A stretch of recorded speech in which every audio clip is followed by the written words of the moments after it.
کہ صبح کو روزہ رکھتے تھے اور اس روزے کی فضیلت یہ ارشاد فرمائی کہ 15 شعبان کا روزہ پچھلی 15 سے اس 15 کے درمیان جتنے گناہ ہوتے ہیں سب کی معافی کروا دیتا.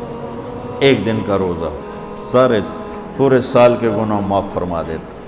دوسرا 15 شعبان میں اللہ کے ہاں تو سب کچھ موجود ہے، لکھا ہوا ہے، لیکن جیسے گورنمنٹ بجٹ پیش کرتی نا پورے سال میں یہ ہوگا یہ ہوگا یہ ہوگا یہ ہوگا، چیزوں کے ریٹ اور باقی ساری چیزوں کا اعلان ہوتا ہے، اسی طرح میرا اللہ اس رات پورے سال کا اعلان فرماتا ہے کہ فرشتوں کی طرف سے فرشتے پورا سنا دیتے ہیں کہ اس سال میں کیا ہوگا، کہاں بارش ہوگی کہاں نہیں ہوگی، کہاں امن ہے کہاں جنگ ہے کہاں بیماری ہے کہاں صحت، کون کیسا وقت گزارے گا، کب مرے گا.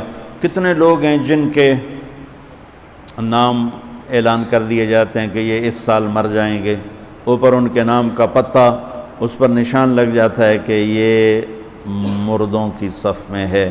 وہ نیچے ہیرا پھیری کر رہا ہے، نیچے وہ چوری کر رہا ہے، ڈاکے مار رہا ہے، رشوت لے رہا ہے اور کیا کچھ کر رہا ہے، اوپر اس کا نام مردوں میں ہے اور فرشتے اس پہ مسکراتے ہیں کیسا بے وقوف ہے، اوپر مردوں میں لکھا جا چکا ہے، نیچے یہ بے ایمانی کر رہا ہے، بدمعاشی کر رہا ہے. تو اللہ کے خصوصی پیکج میں جمعہ کی رات ہے کہ یہ رات باقی راتوں سے افضل ہے، اور عید الفطر کی رات ہے، اس رات بھی اللہ تعالیٰ کی بخشش اور معافی کے اعلان ہوتے ہیں. بڑی عید کی رات ہے، اس میں بھی اللہ کی معافی کے اعلان ہوتے ہیں. اور یہ 15 شعبان کی رات ہے کہ اس میں اللہ کے نبی نے فرمایا کہ اللہ تعالیٰ اپنے بندوں پہ نظر فرماتا ہے. اور بنو کلب، یہ ایک قبیلہ تھا، کلب، بنو کلب، ان کے پاس جانور بہت تھے، جانوروں میں بھیڑیں بہت زیادہ تھیں.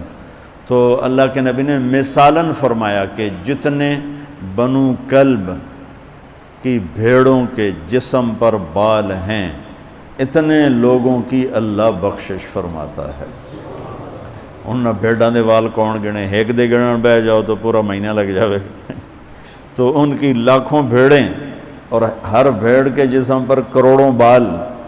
تو میرے نبی نے مثال کے طور پر یہ ارشاد فرمایا، یہ ایک مثال ہے کہ اللہ بے حساب لوگوں کی معافی کا اعلان فرماتا ہے.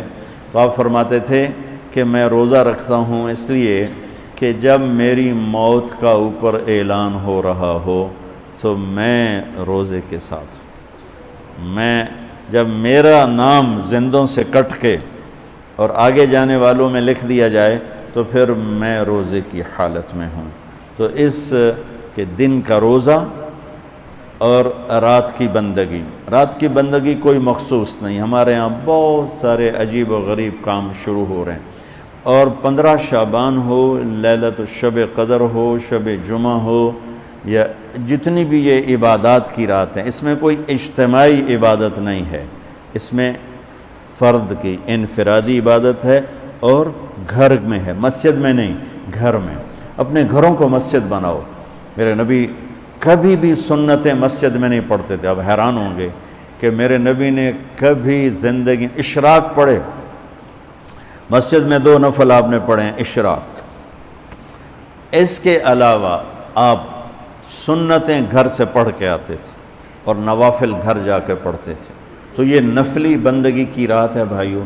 تو اس رات میں انفرادی عبادت ہے، کوئی اجتماعی نہیں. آؤ بھئی صلاۃ تسبیح پڑھیں اور آپ اکٹھے بیٹھ کے ذکر کریں، اکیلا. اور پھر اس میں بہترین بندگی ہے توبہ کرنا اور دعا کرنا، بہترین بندگی. کیونکہ اس رات میں اللہ تعالیٰ اپنے بندوں پہ نظر ڈالتا ہے اور سب اہل ایمان کی بخشش کرتا ہے. اللہ کی بارگاہ میں کسی گناہ کی کوئی حیثیت نہیں، توبہ کر لیں. شرک بھی ہے ہزاروں سال کا، توبہ کر لے یوں معاف، یوں معاف.